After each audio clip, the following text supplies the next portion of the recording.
All right, so getting started today. First thing is, I'm gonna have to remove this exhaust. Unfortunately, they welded everything in. Not very well, might I add.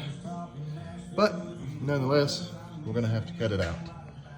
So I've already started. I'm hoping to make just that one cut, be able to unbolt it and snake that exhaust out.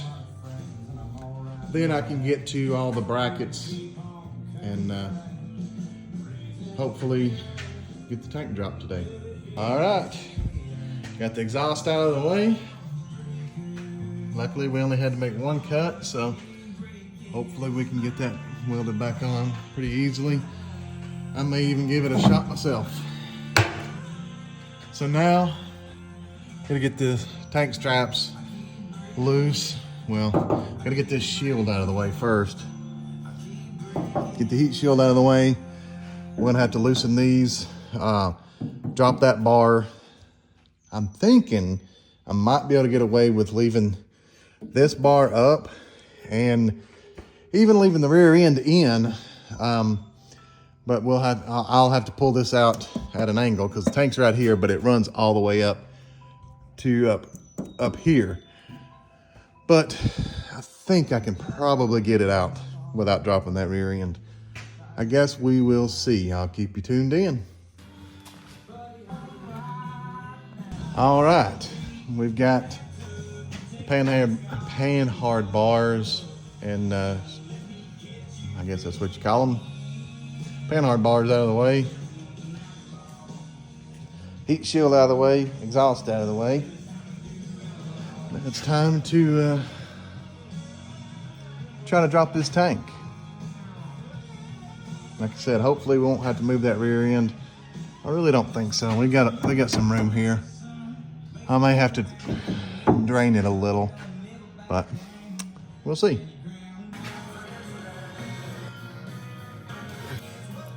All right, been a little bit of a slow process trying to get all these hoses disconnected safely. Got the straps down. So now I'm gonna try to lower this tank. Yep, there's a lot of gas fumes in here too, so I'm feeling a little loopy. It's like waiting for paint to dry. The tank was completely full. Thanks to Harbor Freight though, I got me something rigged up to drain this. It's just a slow process.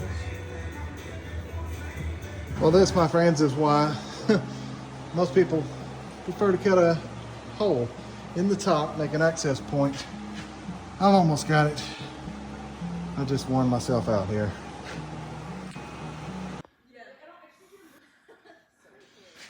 And there we go. Finally got it out of there and on the ground. There's a lot of rust. I was going to try to replace just the pump, but it looks like we're going to need whole sending unit, maybe a tank. Let's see. It's pretty bad. I'll empty it and see if it's salvageable. Yeah, just as I suspected, that mud. I have been sniffing gas too long. That the tank is pretty bad. A lot of rust, muddy fuel. Yeah, I'm thinking I'm going to replace the tank and the fuel sending unit and pump. That way we know everything's clean and fresh. All right, so let me get your input here.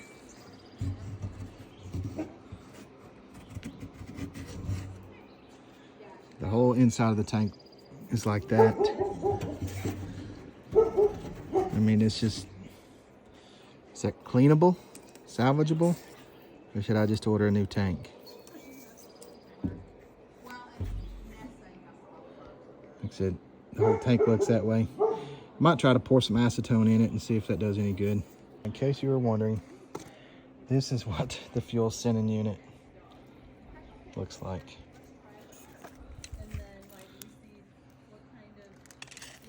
It's It's pretty bad. Don't believe that's salvageable. But that's all right. We've got it out. We might as well put a new fresh one in. Well, since it's going to be a little longer on the fuel pump, figured I'd go ahead and take the diff cover off and see what it looks like inside. Put some fresh fluid in it. As you can probably see, this thing's been off before. There's some RTV in there that's probably as old as I am. I'm just kidding. But it's been a long time. So what I'm gonna do is pop that cover off and see what it looks like in there. And like I said, put some fresh fluid in it. And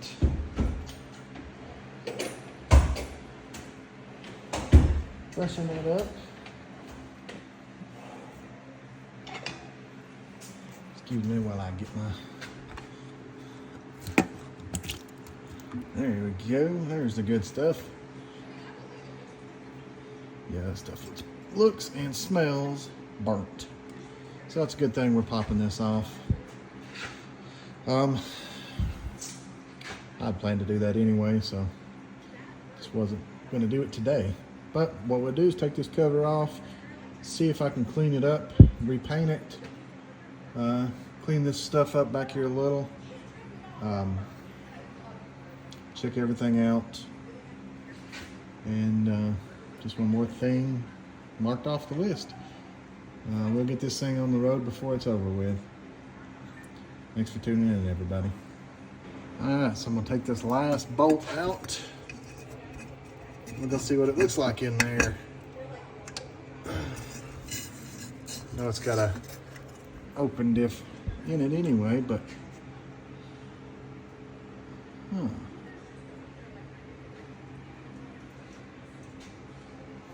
cool. All right. Interesting. Got some wear. I'm gonna look for some glitter in there and see if we may need to do some work on this thing. So far it doesn't look too bad. A little bit of there's a groove there, which honestly looks worse in the video than it does with the naked eye. So I'll take a closer look at that. Well, those planetaries got some pitting. Yeah, I may look into some more replacement parts. Stay tuned. Yeah, and as I suspected, that, my friends, is that's not good. That is very fine metal shavings, which normally wouldn't be too bad, but there's a lot of it in there. So I'm a little concerned. There's a lot left in the center of the diff too, that's in the bottom there, the valley. And this fluid is very burnt. So yeah, I'm gonna take a closer look and we may end up replacing those that gear set.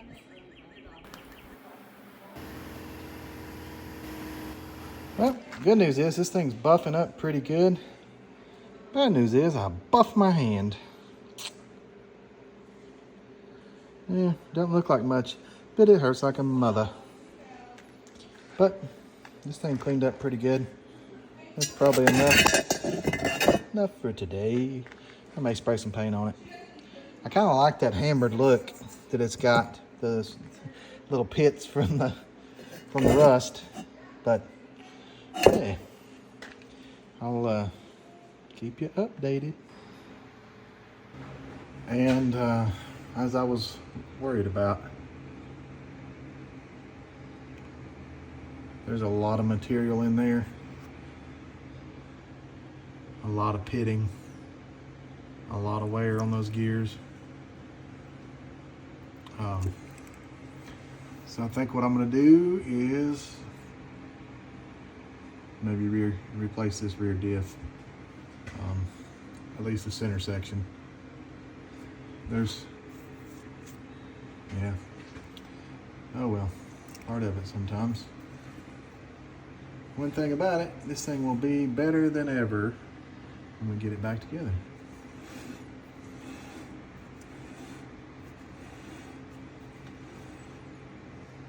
Yeah, I just want to do a little closer look here.